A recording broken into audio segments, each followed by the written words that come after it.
Maulang umaga sa inyong lahat. Hindi pa natin alam kung tuloy ang karera mamaya, malakas ang ulan. Pero ganun pa man, napangako ko na magbibigay tayo ng tip kahit isa man lang tuwing araw ng karera.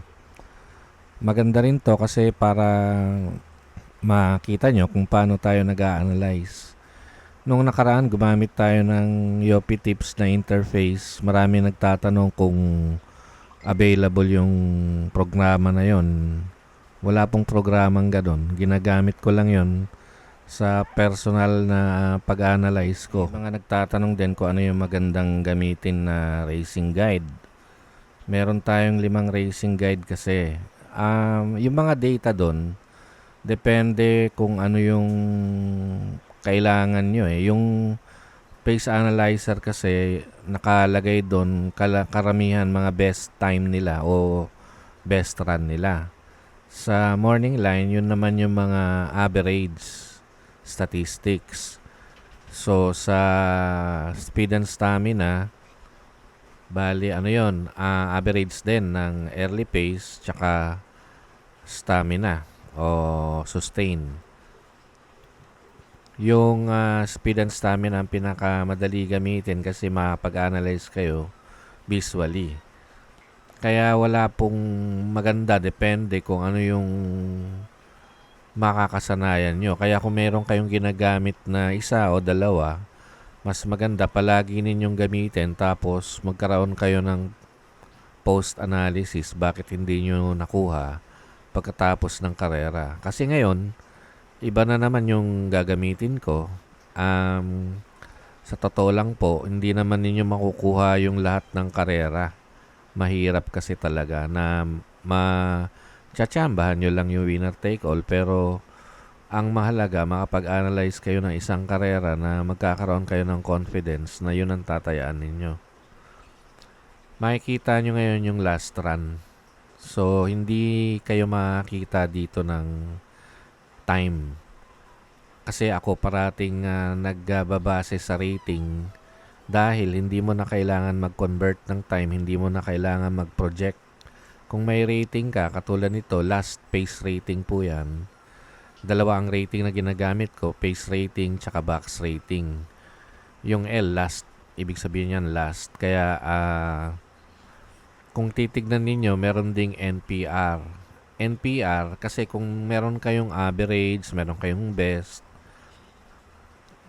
may mga AI na kasi, 'di ba? Nape-predict nila kung magbibigay ka ng data yung susunod na performance. So ito, nagpatulong ako na isulat yung program ko para base dun sa huling takbo, ma-predict niya yung susunod na pace rating. Katulad niyan, kung meron akong huling pace rating ni Mr. Aldrich, ano ba yung susunod niya? Maganda ba o malalampasan niya yan o parehas lang. So, base dito, sa last pace rating niya, 90.3, yung next pace rating, 89, ibig sabihin,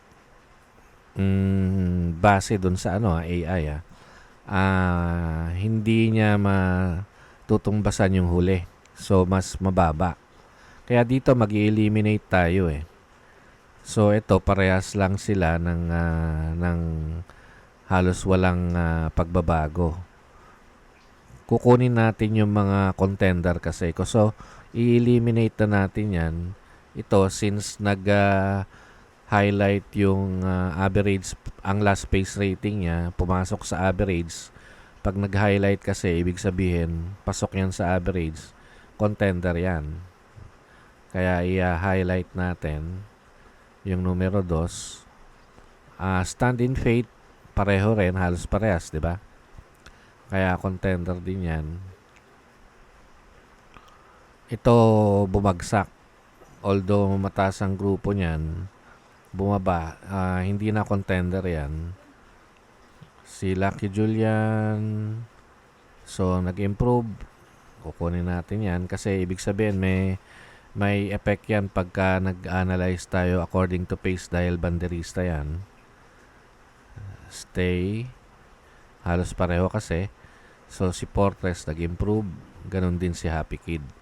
So, dyan na lang tayo kukuha ng mga ano natin. Nag-eliminate tayo kasi ng mga posibleng manalo. Meron din akong best. Yung mga best nila. So, ito yung best run nila. Makikita natin pag in-arrange natin according to box rating. Si Mr. Brown ang pinakamataas. Ginawa niya rin yun dun sa mataas na group na rating base 16 to 21. So, si Stand and Pate ang pangalawa. Kaya makikita nyo, meron time dito, pero ina-arrange ko yan by box rating. So, dito, mag-eliminate ulit tayo. Kunin natin yung dalawang yun. Iiwan lang natin yung galing sa mataas na grupo. Nakapula galing sa mababa yan. Pero si Stand in Pate kasi hindi naman stay in group yan eh. RS11. Yung Happy Kid, yung nagawa niyang best run na ito is from special race. Si Lucky Julian, hindi na siya pasok sa di ba? Kaya tatanggalin na natin yan. Ngayon, punta tayo dun sa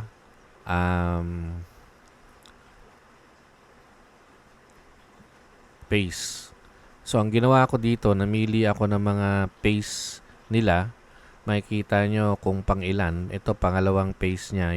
Yung pangalawang pinakahuling takbo. Yun yung paglalaban-labanin natin. Magkakaroon tayo ng pace analysis ngayon. Kaya makikita nyo dito si Fortress, siya yung mauna. Matcha-challenge ba yan? Nandun din sa harapan si Happy Julian. Pero kayang manaig ng numero G's na Fortress.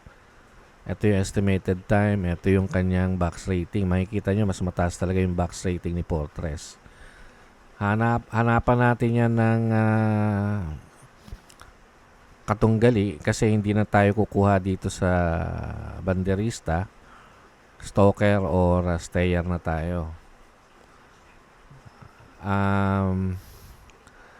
Makikita nyo ang susunod na best time na maganda ang tempo tsaka yung box si Stand in Pate. Kaya yung panigunda natin si Stand in Pate. Siyempre, babawasan natin. Magtatanggal tayo na isa dito. Makikita nyo, mas mataas si Mr. Brown. Kaya kung kukuha kayo ng tatlo, pamprimera ko yung G's, panigunda yung 3, pantersera si Mr. Brown. So, gaya ng sabi ko, Super 6 to, di ba? Kaya kukuha tayo ng pang Super 6 nyo. Isama nyo yung tatlo. Siyempre, nandun yung 9. Hindi ko na i-highlight. Lalagyan ko na lang ng numero mamaya. Nandun yung 9. Don Lucas. Kasi kailangan makita natin yung yung pace. So, nandun yung Kalanggaman sigurado. Happy Kid pero pang 5, pang 6 na lang yan. Hindi nyo ilalagay sa pangatlo, pang 4. 1, 2, 3, 4, 5, 6, 6. So, kung maglalagay kayo ng dihado, ilalagay nyo sa panghuli kasi malakas yung F3C ni Mr. Aldrich kahit banderista yan. So, yan yung pangsama sa Super 6. Pero ang pili lang natin dito, yung tatlo na yan. Pamprimera yung G's, panigunda yung 3, pantersera yung 2.